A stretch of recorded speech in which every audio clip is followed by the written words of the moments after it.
सैनिकों, बंदी गृह में लेके जाओ इसे।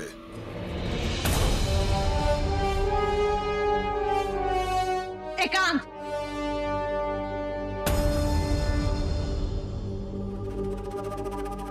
भोजन हो गया अवंतिका? मैंने तुमसे कुछ पूछा, क्या हो रहा था यहाँ पर?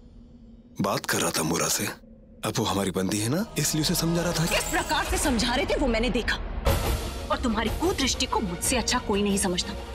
नंद, तुमने सबसे पहले हमें नंद कहना बंद करो। पद्मानंद है हम, मगध के महाराज। दूसरी बात है, इतिहास साक्षी है कि राजा महाराजाओं के एक नहीं कई रानियां होती है। कोई युद्ध में जीती जाती है, कोई आनंद पाने के लिए लाई जाती है, कोई बंदनी होती है तो कोई अर्धांगिनी। तुम मेरे सामने, संसार में सबसे अधिक प्रेम मैंने तुमसे किया, और तुम? इसलिए सबसे ऊंचा स्थान तुम्हारा है अवंतिका। महारानी हो तुम, सबसे बड़ा महल तुम्हारा है, सबसे महंगे आभूषण तुम पहनती हो, सबसे अधिक दासियां तुम्हारे पास है। और क्या चाहिए तुम्हें? जितना प्रेम मैं तुमसे करती हूँ उतने ही प्रेम की कामना की थी। घोड़े का एक ही स्थान पर रुकना और पुरुष का एक ही स्त्री के साथ रहना शोभा नहीं देता। मैंने तुम पर विश्वास किया, संसार में सबसे अधिक प्रेम तुमसे किया। क्यों क्यों किया तुमने मेरे साथ? क्यों? बस तुम्हारे मुख से प्रेम और विश्वास की बातें शोभा नहीं देती। अरे जिसने अपने पति के होते हुए किसी एक पराये पुरुष के साथ 9 पुत्रों को जन्म दिया हो, वो मुझसे विश्वास की अपेक्षा करती है। जो अपने प्रेमी के लिए अपने पति के प्राण ले सकती है, वो किसी को प्राणों से अधिक कैसे प्रेम कर सकती है? अवंतिका, तुम मेरी रानी हो तो केवल इसलिए क्योंकि वो 9 पुत्र मेरे हैं, परंतु मुझे इस बात का कोई विश्वास नहीं जो तुम्हारी अगली संतान होगी वो मेरी होगी या नहीं। स्वर नीचे रखो। तुम मगध के महाराज से बात कर रही हो। मैं 100 रानियां रखूं या 1000, वो मेरी इच्छा है। फिर कभी मेरे सामने आवाज या उंगली उठाने का अपराध किया तो यदि मैं तुम्हारे उस पति को स्वर्ग भेज सकता हूं तो तुम्हें कारावास तो भेज ही सकता हूं, समझे?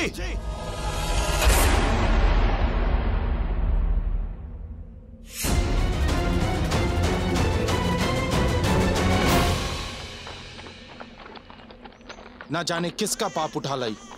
ऐसा मत कहिए, पाप के मुख पर तेज नहीं होता। ये तो अवश्य ही किसी राजकुल का चंद्र है।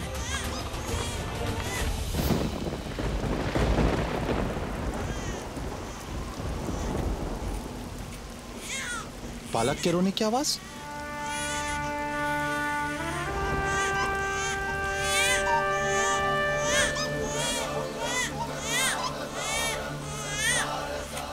सुनो, कितना प्यारा है। न जाने इसकी माँ कहाँ है। ऐसी वर्षा में कोई अपने बालक को कैसे छोड़ के जा सकता है? यदि भाग्य ने मेरी सूनी गोद भरने के लिए इसे यहाँ छोड़ा हो तो? मूर्खतापूर्ण बातें मत करो। कैसे निष्ठुर हो? अगर इसकी माँ को इसकी आवश्यकता नहीं तो मैं स्वयं इसे अपने पास रखूंगी। मुझे बार बार यही लगता है कि ईश्वर ने इसे मेरे लिए भेजा है। जी कहिए। हम एक बालक को ढूंढ रहे हैं, नवजात बालक है। तूने कहीं देखा है उसे? नहीं नहीं, मैंने किसी नवजात शिशु को नहीं देखा। गाड़ी में क्या है? कुछ नहीं है साहब, बस मेरी पत्नी है।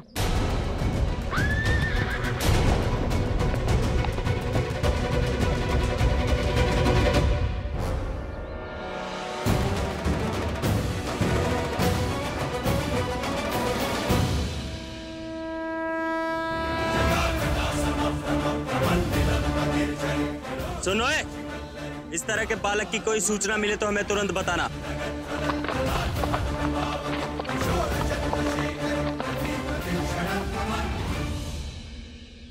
ये तेरा भाग्य है या संजोग, तुझे तेरी नींद ने बचा लिया। अरे सैनिक इसे खोज रहे हैं, इसका बचना बहुत कठिन है। जो इतनी कठिनाइयों से, इतनी विपदाओं से बच गया, उसके जीवन का उद्देश्य अवश्य ही कुछ बड़ा होगा। कुछ नहीं होगा इसे, कुछ नहीं होगा इसे।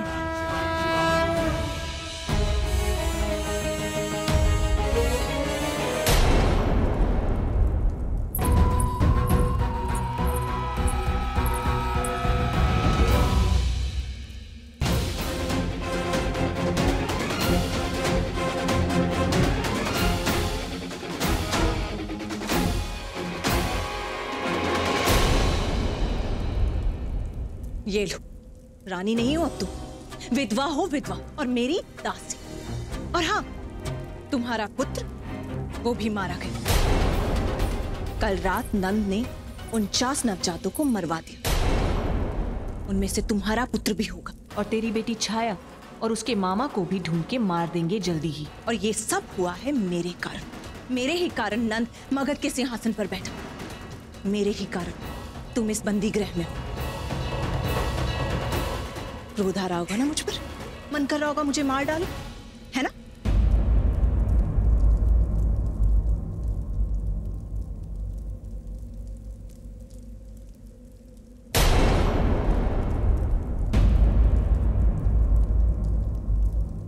क्या कर रही हो तुम?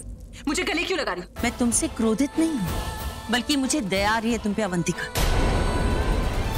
तुमने एक अनुचित निर्णय लिया, उस पति के साथ छल किया जो तुमसे प्रेम करता था, एक ऐसे प्रेमी के लिए जो हर 6 माह में अपनी प्रेमिका बदलता रहता है। पर अब तुम्हें भय है, संदेह है कि कदाचित मैं उसकी अगली प्रेमिका तो नहीं जो तुम्हारा स्थान ले ले। परंतु निश्चिंत रहो अवंतिका, वो स्थान मैं कभी नहीं लूंगी, क्योंकि मैं अपने पति का स्थान किसी को नहीं दे सकती। आज नंद तुम्हें सब कुछ दे सकता है, पर वो नहीं दे सकता जो एक पति दे सके, प्रेम। यही अंतर है प्रेम और छल में। प्रेम करो तो विश्वास बनकर लौटता है, और छल करो तो प्रतीकात्मक बनकर। ऐसा कभी नहीं होगा। भले ही नंद पराई स्त्रियों पर अपनी दृष्टि डालता है, पर संसार की दृष्टि में वो मगध का राजा है और मैं मगध की रानी। अवंतिका ने सच जानकर भी उससे मुंह मोड़ लिया, और नंद वो इसी ताक में था कि कब मूरा उसका प्रस्ताव स्वीकार ले। पर जिसने भारत के भविष्य को जन्म दिया, वो कैसे दुर्बल हो सकती थी? मूरा ने नंद की कोई बात नहीं मानी। हर कष्ट होगा, मगर टस से मस नहीं हुई। यूं रूखा सूखा खाकर कब तक प्रतीक्षा करेंगी? जब तक मेरे पति का स्वप्न पूरा नहीं हो जाता, जब तक मेरा पुत्र लौटकर प्रतिशोध नहीं ले लेता, मैं प्रतीक्षा करती रहूंगी। मूरा की सांसें बस प्रतीक्षा की डोर से जुड़ी थी। उसके जीवन में समय की धारा उस पल पर थम गई थी जब उसने सूर्यगुप्त को वचन दिया था। परंतु नंद के जीवन में समय पानी की भांति बह रहा था। समय के साथ साथ बढ़ते जा रहे थे उसके अत्याचार, और जनता पर बढ़ रहा था कर का भार। हर वस्तु पर कर लगाए उसने, मृत पशुओं के चमड़े पर भी, या नदी के पार जाने पर, घर बनाने पर, सोने पर कर, और लोहे पर भी कर। न धन पाने की नंद की चाह समाप्त हो रही थी, और ना ही मूरा की प्रतीक्षा समाप्त हो रही थी। इसी प्रकार 8 वर्ष बीत गए, किंतु आज तक कोई ये नहीं जानता था कि मूरा का पुत्र चंद्र आखिर है कहाँ। ये ईश्वरी का करिश्मा, ये न्याय प्रिय है, ये शक्तिमान है, ये वेगवान अति महान पराक्रमी पुरुषार्थी कौन है? ये तेजस्वी भक्ति है, हिम्मती है, साहसी है, विरता है, उन्नाता विरोधा है। तनो शिव शिव शिव, तनो शिव शिव शिव, तनो शिव शिव शिव।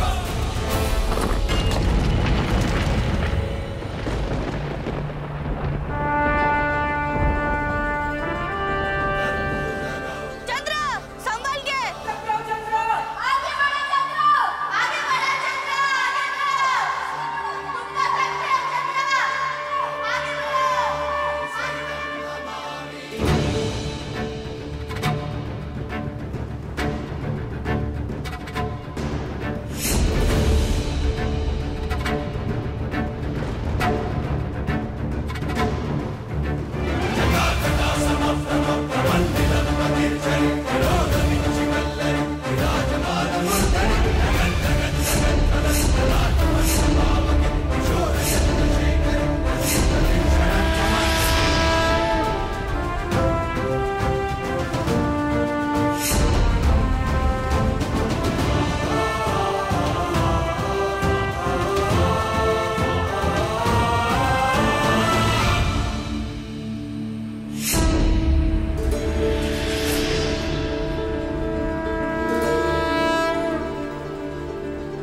तुम्हारे लिए।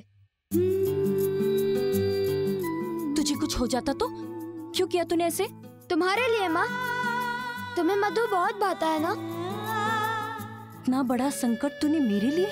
अरे माँ, पहले से चखो तो सही। कोई हाथ नहीं लगाएगा इसे। चलो यहाँ से।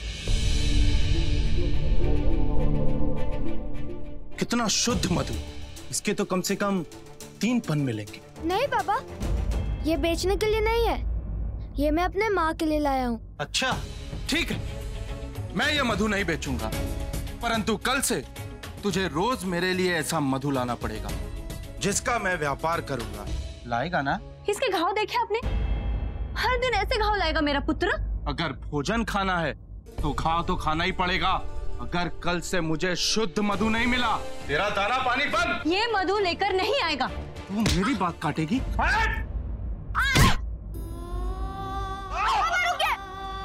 मैं मधु लाऊंगा, बस माँ को मत मारिए।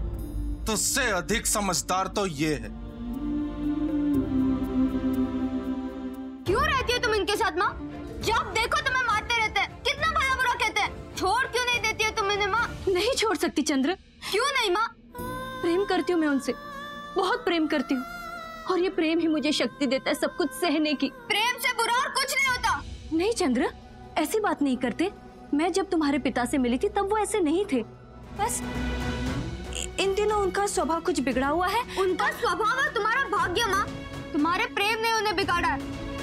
आज मैं एक बात समझ गया कि प्रेम ही मनुष्य को दुर्बल बना देता है, किसी का अधीन बनाता है, दिशाहीन बना देता है, और वो एक मनुष्य को वो सब कुछ बनाता है जो एक मनुष्य कभी नहीं बनना चाहता माँ, कभी नहीं। नहीं चंद्र, प्रेम से इतनी घृणा मत कर।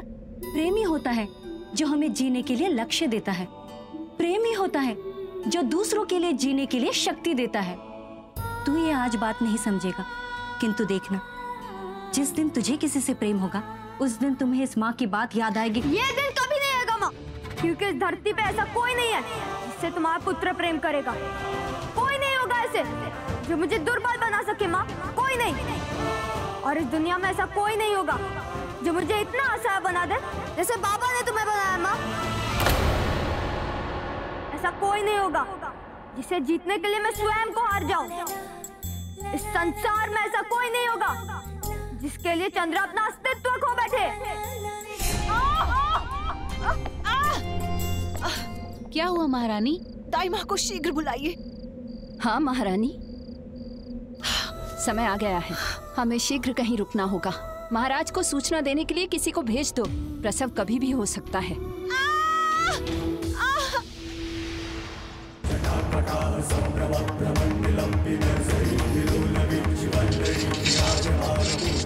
शादी कर ले मुझसे। 9 वर्ष हो गए तेरे पति को मरे हुए। अब तेरे जीवन में कुछ नहीं बचा मुरा। मैं कहता हूं मेरे नाम का सिंदूर भर ले, तेरा जीवन बदल जाएगा। माथे पर सिंदूर लगाया जाता है नंद, कीचड़ नहीं। सब कुछ चला गया पर तेरी अकड़ नहीं गई। तूने तब भी मना किया था जब मैं तुझसे शादी करना चाहता था। अब भी मान जा मुरा, मैं तेरे सारे बंधन काट दूंगा। एक नापित को बाल काटना शोभा देता है, बंधन काटना नहीं। क्या मतलब है तेरा? मुझे तो शंका होती है, मुझे शंका होती है तुझ पे कि तू पुरुष भी है या नहीं। चुप! हर बार इसी दरवाजे से अंदर आता है और मेरे सामने भीख मांगता है। हर बार मैं तुझे अस्वीकार करती हूँ। पिछले 9 वर्षों से तू एक ही बात बोलता आ रहा है, शादी कर ले, शादी कर ले। अरे तेरे सैनिकों को भी अभी तुझ पे शर्म आने लगी है। देख अपने सैनिकों को देख, वो भी शर्म से अपने सर झुकाए खड़े। देख, सोच रहे होंगे कि कैसा राजा है जिसका कोई आत्मसम्मान नहीं, एक औरत के सामने भीख मांगता है। भुगतेगा तू नंद, भुगतेगा। स्त्री के मान से खेलने में बहुत आनंद मिलता है ना तुझे। देख लेना तू, इस बार तेरे घर में पुत्री पैदा होगी। ईश्वर से मेरी यही प्रार्थना है कि अवंतिका इस बार पुत्री को जन्म दे। जब तेरे घर में पुत्री पैदा होगी ना, तब तुझे अनुभव होगा कि जिनका तूने सब कुछ छीना वो भी किसी की पुत्रियां थी। जब तू पुत्री का पिता बनेगा ना, तब ज्ञात होगा तुझे कि पुत्री से अधिक प्रिय इस संसार में और कोई नहीं होता। जब तेरी पुत्री रोएगी, उसके आंसू से बड़ी पीड़ा इस संसार में और कोई नहीं होगा।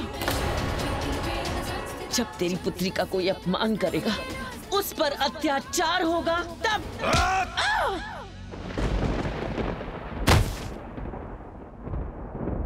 यदि मेरी पुत्री हुई तो वो पद्मानंद की पुत्री होगी, और मेरी पुत्री का भाग्य तेरे जैसा नहीं होगा।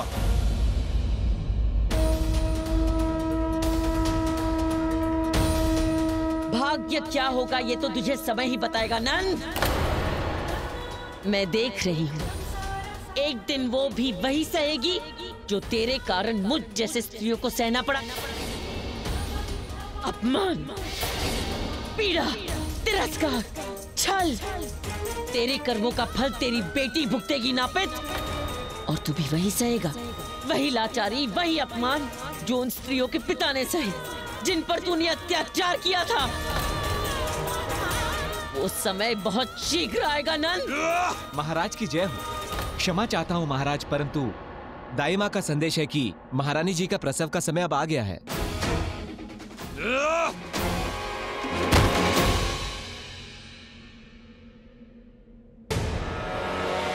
क्या हो दाई माँ? बधाई हो महाराज, बधाई हो। 9 पुत्रों के बाद पुत्री रत्न की प्राप्ति हुई है।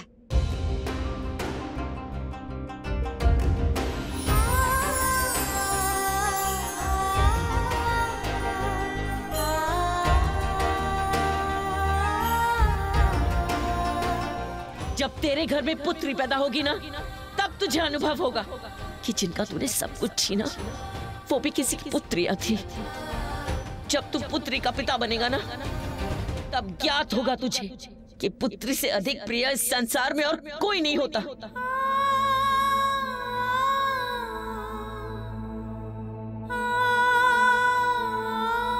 ये मेरी पुत्री है, ये मगध के राजा पद्मानंद की पुत्री है। जब तेरी पुत्री रोएगी, उसके आंसू से बड़ी पीड़ा इस संसार में और कोई नहीं होगा। एक दिन वो भी वही सहेगी जो तेरे कारण मुझ जैसे स्त्रियों को सहना पड़ा। तेरे कर्मों का फल तेरी बेटी भुगतेगी नापित। ये मगध के राजा की पुत्री है, ये महापुत्र की पुत्री है।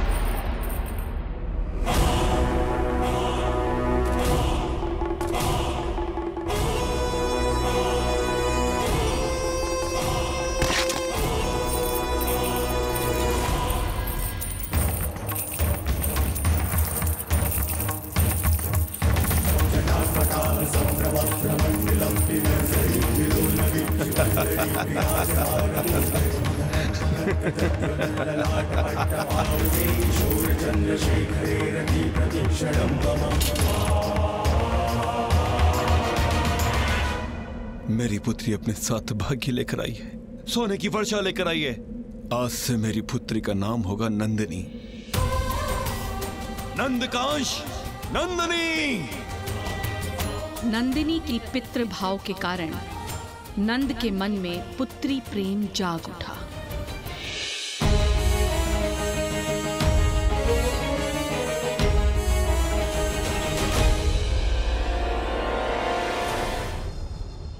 अब आप घुटने के बल बैठ जाइए। ये लो, बैठ गया।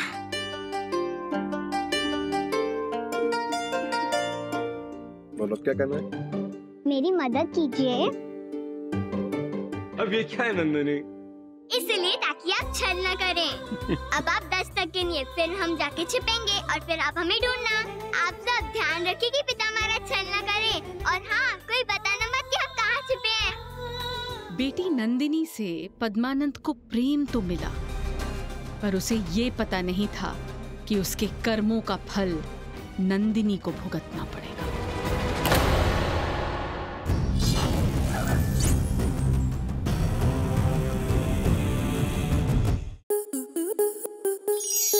आपके मनोरंजन पर अब नहीं लगेगा कोई ब्रेक। स्टार प्लस के बेहतरीन शोज देखने के लिए लाइक, शेयर और सब्सक्राइब करें स्टार प्लस यूट्यूब पेज को।